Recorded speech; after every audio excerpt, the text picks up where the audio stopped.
उन दोनों को कारावास में डाल दिया गया और उनका सारा धन भी उनसे छीन लिया गया। श्री सत्यनारायण भगवान के श्राप से साधु की पत्नी भी बहुत दुखी हुई।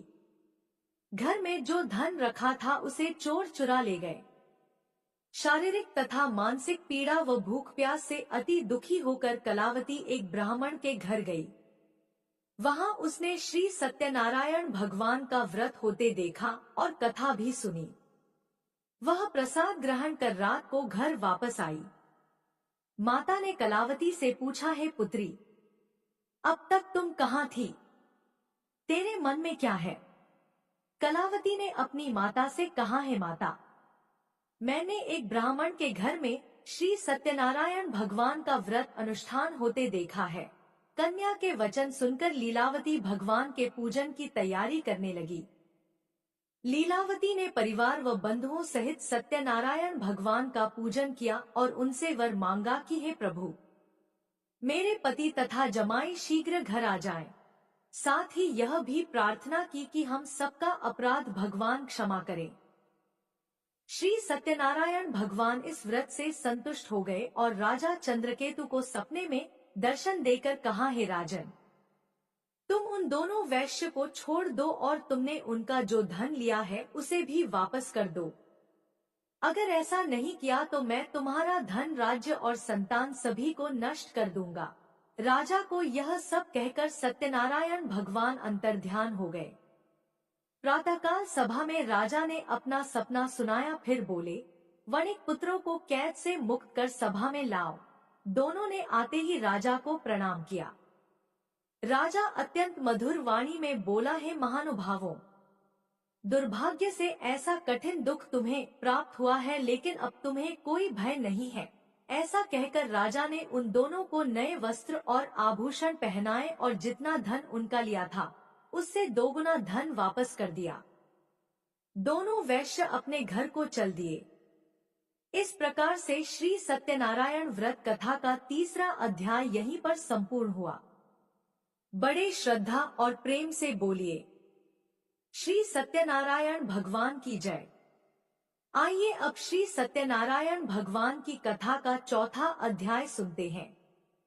सूत जी बोले, वैश्य ने मंगलाचार कर अपनी यात्रा आरंभ की और अपने नगर की ओर चल दिए। उनके थोड़ी दूर जाने के बाद एक दंडी वेशधारी श्री सत्यनारायण भगवान ने उनसे पूछा, है साधु, तेरी नाव में क्या है? व्यापारी हंसता हुआ बोला, है दंडी, आप क्यों पूछते हो? क्या धन लेने की इच्छा है? मेरी नाव में तो बेल और पत्ते भरे हुए हैं। वैश्य के कठोर वचन सुनकर दंडी बने श्री सत्यनारायण भगवान बोले, तुम्हारे वचन सत्य हो। दंडी ऐसा वचन कहकर वहां से दूर चले गए और कुछ दूर जाकर समुद्र के किनारे बैठ गए। दंडी के जाने के बाद साधु वैश्य ने नित्य क्रिया के पश्चात नाव को ऊंची उठती देखकर आश्चर्यचकित हो गया और नाव में बेल पत्ते आदि देख वह मूर्छित हो वहीं पर गिर पड़ा। मूर्छा खुलने पर वह अत्यंत शोक में डूब गया। तब उसका दामाद बोला, पिताजी आप शोक ना मनाएं, यह दंडी का श्राप है, इसलिए हमें उनकी शरण में जाना चाहिए, तभी हमारी मनोकामना पूरी होगी। दामाद की बात सुनकर वह दंडी के पास पहुंचा और अत्यंत विनम्रता एवं भक्ति भाव से प्रणाम करके बोला, है महाराज, मैंने आपसे जो असत्य वचन कहे थे उनके लिए मुझे क्षमा कर दीजिए। ऐसा सुनकर महान शोकातुर होकर दंडी भगवान बोले, हे वणिक पुत्र, मेरी आज्ञा से बार बार तुम्हें दुख प्राप्त हुआ है क्योंकि तुम मेरी पूजा से विमुख हुए। साधु बोला, हे प्रभु, आपकी माया से ब्रह्मा आदि देवता भी आपके रूप को नहीं जानते। प्रभु, मैं तो अज्ञानी हूँ, कैसे जान सकता हूँ? आप प्रसन्न होइए प्रभु, अब मैं अपनी सामर्थ्य के अनुसार आपकी पूजा करूंगा। हे प्रभु, मेरी रक्षा कीजिए और पहले के समान नौका में धन धान्य भर दीजिए। साधु वैश्य के भक्तिपूर्ण वचन सुनकर भगवान प्रसन्न हो गए और उसकी इच्छा अनुसार वरदान देकर अंतर्ध्यान हो गए। ससुर जमाई जब लौटे तो नाव धन से भरी हुई थी। फिर वही अपने अन्य साथियों के साथ श्री सत्यनारायण भगवान का पूजन कर अपने नगर को चल दिए। जब नगर के नजदीक पहुंचे तो दूत को घर पर खबर करने के लिए भेज दिया।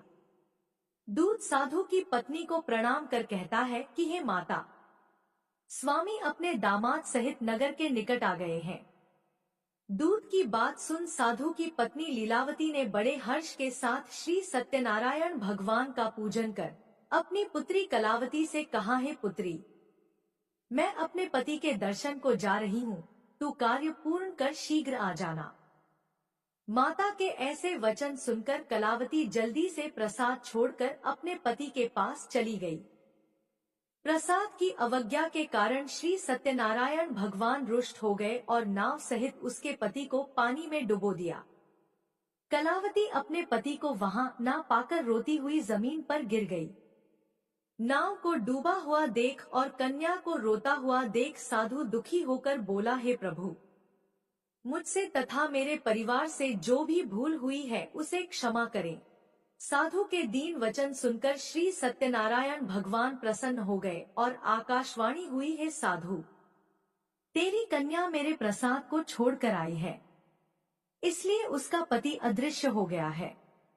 यदि वह घर जाकर प्रसाद खाकर लौटती है तो उसे इसका पति अवश्य मिलेगा। ऐसी आकाशवाणी सुनकर कलावती घर पहुंचकर प्रसाद ग्रहण करती है और फिर आकर अपने पति के दर्शन करती है। इसके बाद साधु अपने बंधु बांधव सहित श्री सत्यनारायण भगवान का विधि विधान से पूजन करता है। इस लोक का सुख भोगने के बाद अंत में स्वर्ग जाता है। इस प्रकार से श्री सत्यनारायण भगवान व्रत कथा का चतुर्थ अध्याय संपूर्ण हुआ। बड़े ही श्रद्धा और प्रेम से बोलिए, श्री सत्यनारायण भगवान की जय। आइए अब श्री सत्यनारायण भगवान की कथा का 5वां अध्याय सुनते हैं। सूत जी बोले, इस तरह से सत्यनारायण भगवान के व्रत को जो मनुष्य करेगा वह सभी प्रकार के पापों से छूटकर मोक्ष को प्राप्त होगा।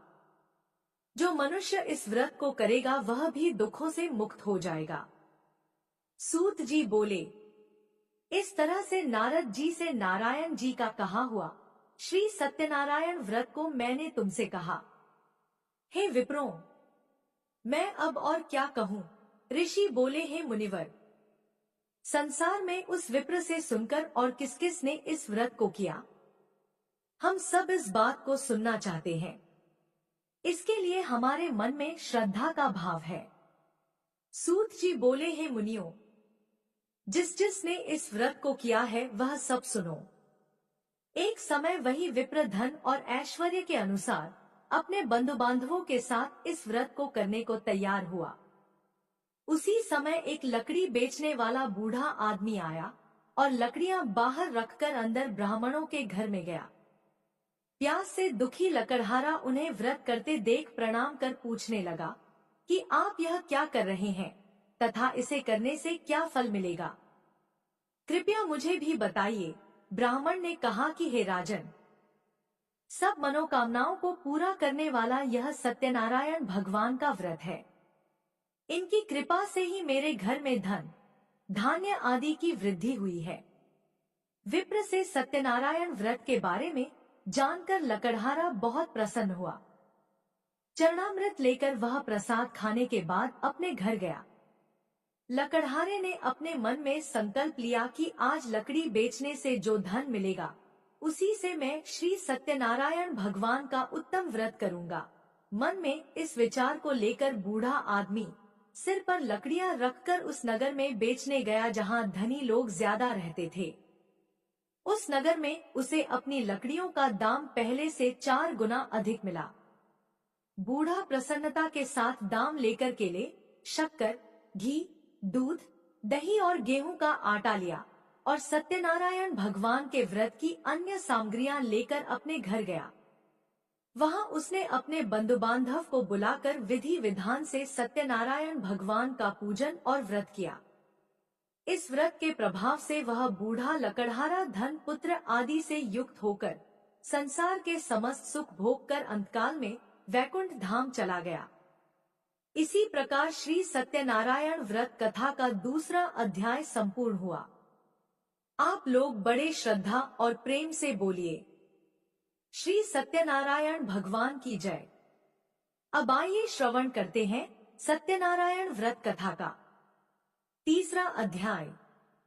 सूत जी बोले, हे श्रेष्ठ मुनियों, अब आगे की कथा कहता हूँ, उसे ध्यान पूर्वक सुनिए। प्राचीन काल में उल्का मुख नाम का एक बुद्धिमान राजा था। वह सत्यवक्ता और जितेंद्रिय था। प्रतिदिन देव स्थानों पर जाता और निर्धनों को धन देकर उनके कष्ट दूर करता था। उसकी पत्नी कमल के समान मुख वाली तथा सती साध्वी थी। भद्रशलाला नदी के तट पर उन दोनों ने श्री सत्यनारायण भगवान का व्रत किया।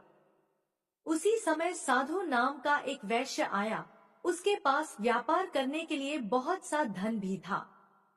राजा को व्रत करते देखकर वह विनय के साथ पूछने लगा, हे राजन, भक्ति भाव से पूर्ण होकर आप यह क्या कर रहे हैं? मैं सुनने की इच्छा रखता हूँ, इसलिए आप मुझे बताने का कष्ट करें। राजा बोला, हे साधु, अपने बंधु बांधव के साथ पुत्र आदि की प्राप्ति के लिए एक महाशक्तिशाली श्री सत्यनारायण भगवान का व्रत और पूजन कर रहा हूँ। राजा के वचन सुन साधु आदर से बोला, हे राजन, मुझसे इस व्रत का सारा विधान कहिए। आपके कथनानुसार मैं इस व्रत को करूँगा। मेरी भी संतान नहीं है और इस व्रत को करने से निश्चित रूप से मुझे संतान की प्राप्ति होगी। राजा से व्रत का सारा विधान सुनकर व्यापार से निवृत्त होकर वह अपने घर गया। साधु वैश्य ने अपनी पत्नी को संतान देने वाले इस व्रत का वर्णन कह सुनाया और कहा, जब मेरी संतान होगी तब मैं भी इस व्रत को अवश्य करूँगा। साधु ने इस तरह के वचन अपनी पत्नी लीलावती से कहे। एक दिन लीलावती पति के साथ आनंदित हो सांसारिक धर्म में प्रवृत्त होकर श्री सत्यनारायण भगवान की कृपा से गर्भवती हो गई। 10वें महीने में उसके गर्भ से एक सुंदर कन्या ने जन्म लिया। दिनोंदिन वह ऐसे बढ़ने लगी जैसे शुक्ल पक्ष का चंद्रमा बढ़ता है। माता पिता ने अपनी कन्या का नाम कलावती रखा। एक दिन लीलावती ने मीठे शब्दों में अपने पति को याद दिलाया कि आपने सत्यनारायण भगवान के जिस व्रत को करने का संकल्प किया था उसे करने का समय आ गया है।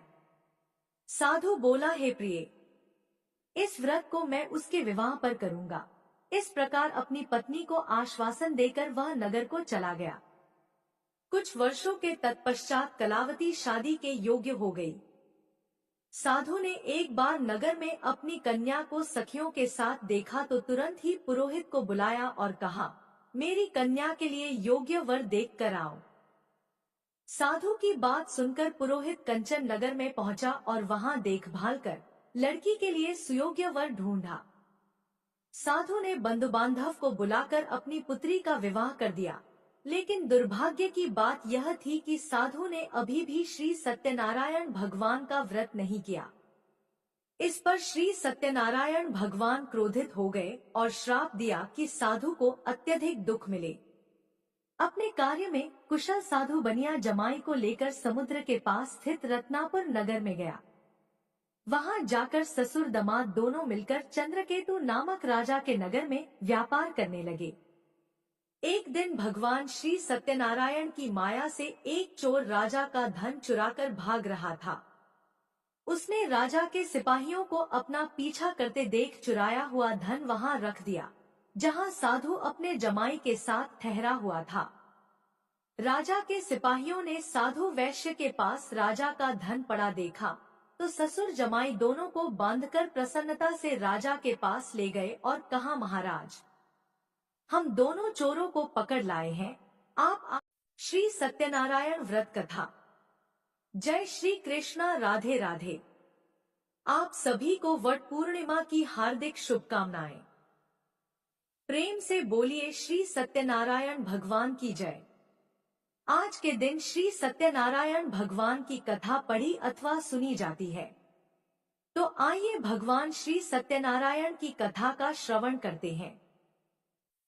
एक समय की बात है, नैमिषारण्य तीर्थ में शौनक आदि 88,000 ऋषियों ने श्री सूत जी से पूछा, हे प्रभु, इस कलयुग में वेद विद्या रहित मनुष्य को प्रभु भक्ति किस प्रकार मिल सकती है तथा उनका उद्धार कैसे होगा।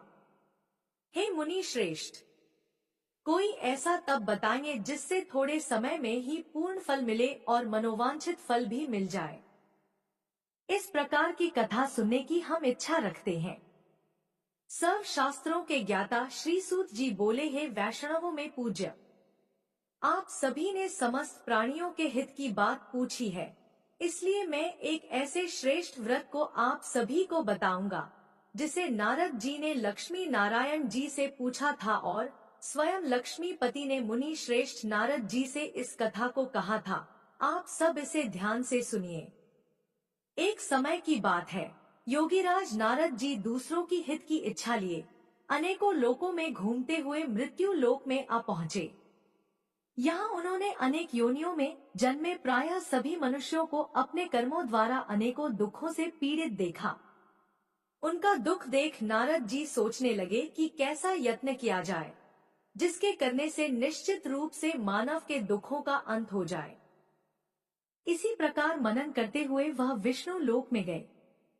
वहाँ वह देवों के ईश नारायण की स्तुति करने लगे, जिनके हाथों में शंख, चक्र, गदा और पद्म थे और गले में वर माला पहने हुए थे। स्तुति करते हुए नारद जी बोले, हे भगवान, आप अत्यंत शक्ति से संपन्न हैं, मन तथा वाणी भी आपको नहीं पा सकती। आपका आदि, मध्य तथा अंत नहीं है। निर्गुण स्वरूप सृष्टि के कारण भक्तों के दुख को दूर करने वाले हैं। आपको मेरा नमस्कार है।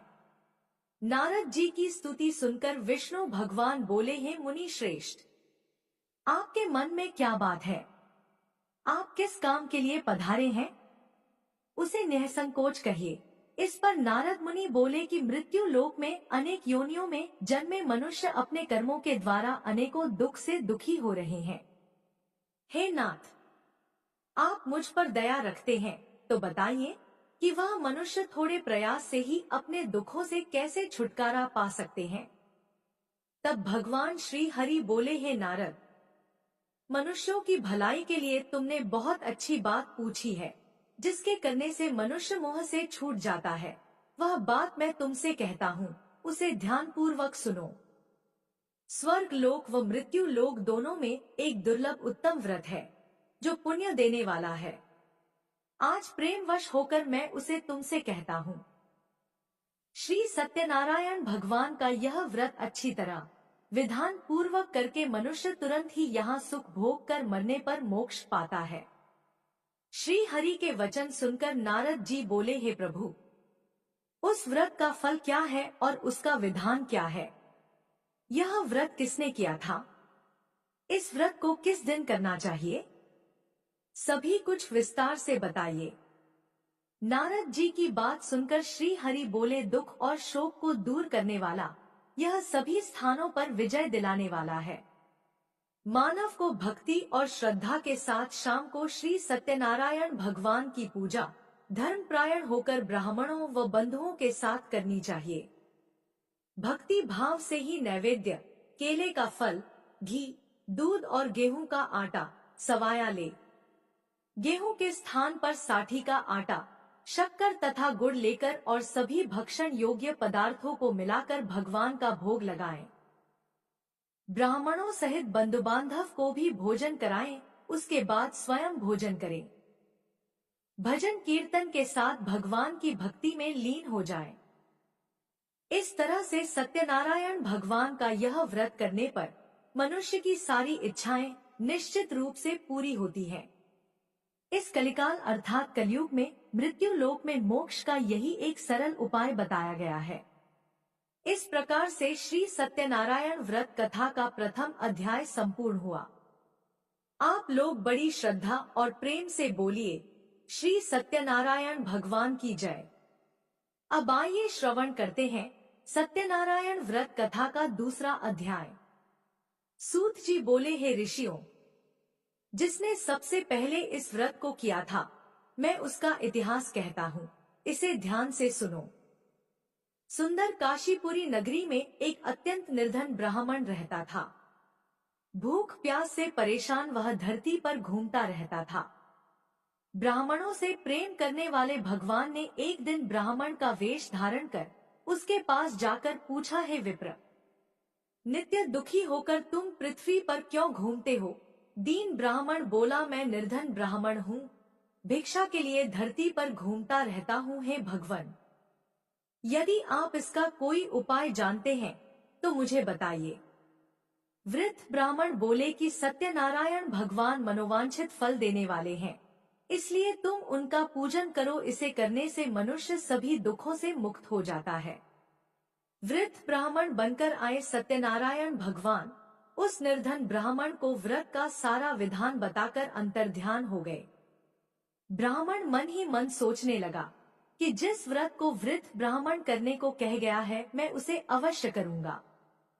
यह निश्चय करने के बाद उसे रात में नींद नहीं आई। वह सवेरे उठकर श्री सत्यनारायण भगवान के व्रत का निश्चय कर भिक्षा के लिए चला गया।